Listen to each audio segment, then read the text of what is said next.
Hi, I want to talk about moral flexing and, of course, the physical flexing, and people want to pretend they're not flexing, they don't care. The worst is when, the best almost, is when they're acting like they're humble, but they're just flexing, they're just bragging about something.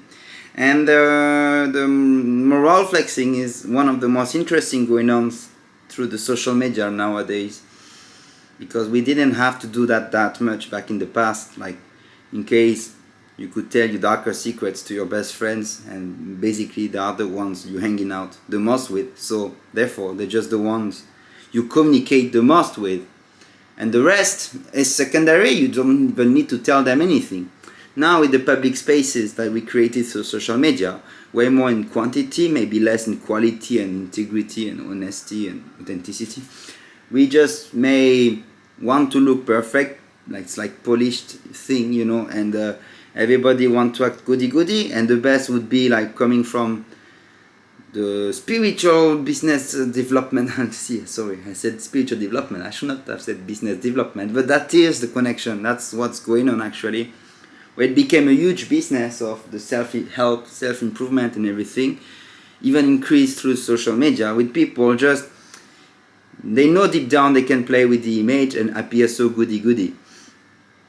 And when you know yourself, your own deeds, your own past and all, when you listen to these people that actually you don't know and who don't know you, you may feel guilty not to be that much goody maybe. And maybe they're not the ones like your best friends you want to tell your darker secrets to, because they will not relate. They will just make you feel guilty instead of laughing with you and telling you, "Bah, it's good you trusted me for that one to have told me this." No, instead they will make you feel guilty. You could have been a better man, but you're not a better man. Why? Why you're not that good man?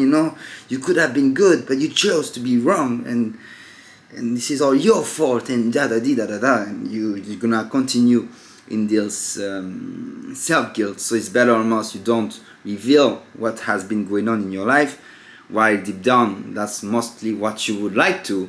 So now the tendency is to reveal what you have done with a sense of shame, in order to feel guilty for a moment, and then this sense of redemption, exactly praised by the goody that you imagine. You have to imagine very moral, at least more than you, because otherwise you will not see the point to communicate such things to them. But when they communicate you how perfect goody they are with this moral flexing, you may feel guilty, you may feel like you're not enough. Most of the time, the core of that business, self-help thing, is the feeling of not being enough. And once you realize all the time that this is the core, that they try to make you feel like you're not enough, then rises the problem.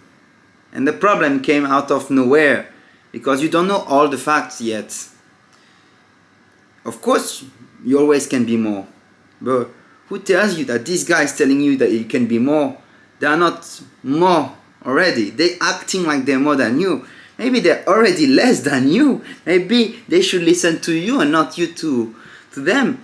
Maybe you should preach to preachers. Who knows? How can you know that you are like that bad, that imperfect, and that they would be so perfect? How can you know that? So I would almost like one day to see this kind of spiritual coach telling me all the shit things they have done, and very recently, not like back in the past, that now I became a better man and I did the diet and did sport and I'm awesome. No.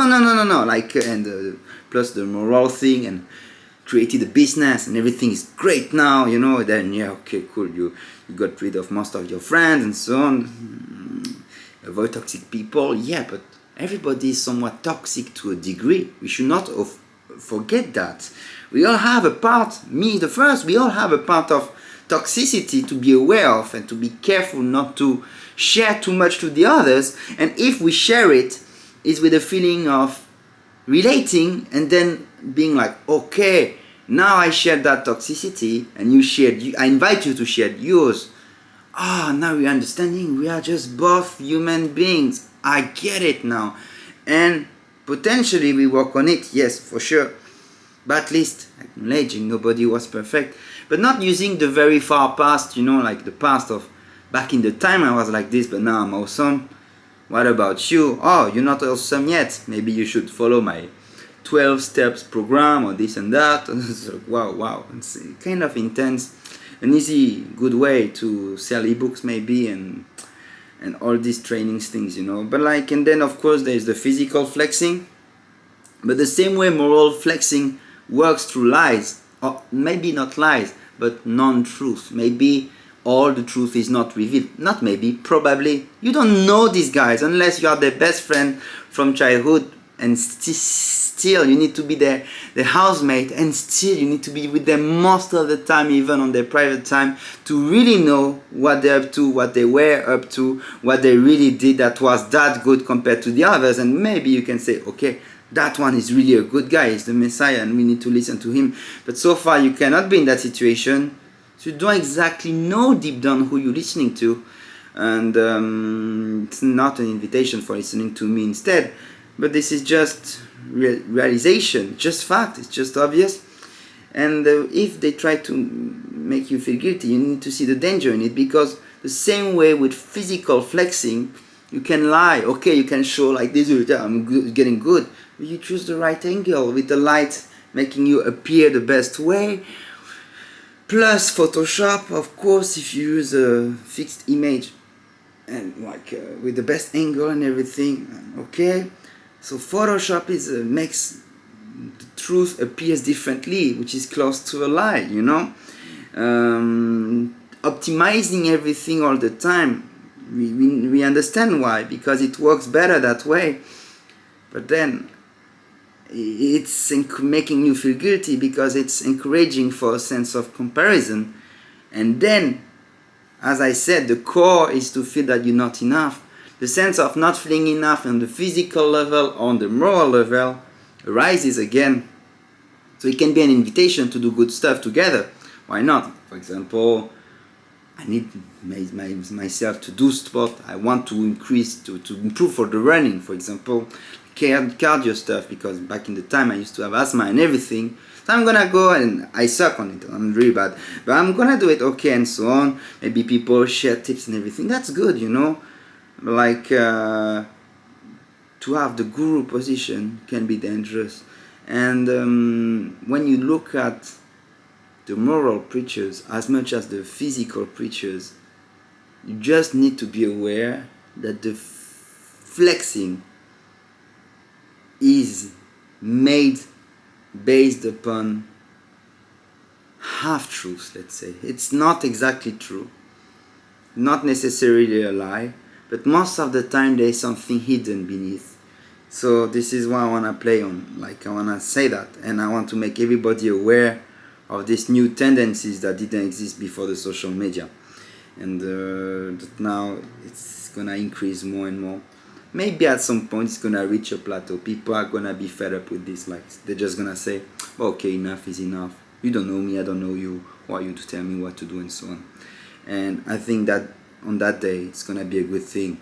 But with the rise of the metaverse soon and everything, you can imagine a very intense virtualization of society with a lot of personas, like masks, created among everyone. And that's gonna be a very schizophrenic society where you will never be able to really seize someone, understand a person fully, because they will try to appear a certain way to you most of the time, let's say. So just think about it now by yourself. This is an invitation to think. And by the way, painting Halloween and so on, just I call it the pumpkin pimp, but you can see the reference with the Pumpkin King. Anyway, take care, hope you like it. I just moved that one here now. Okay, you can see. Cheers, thank you for listening to me.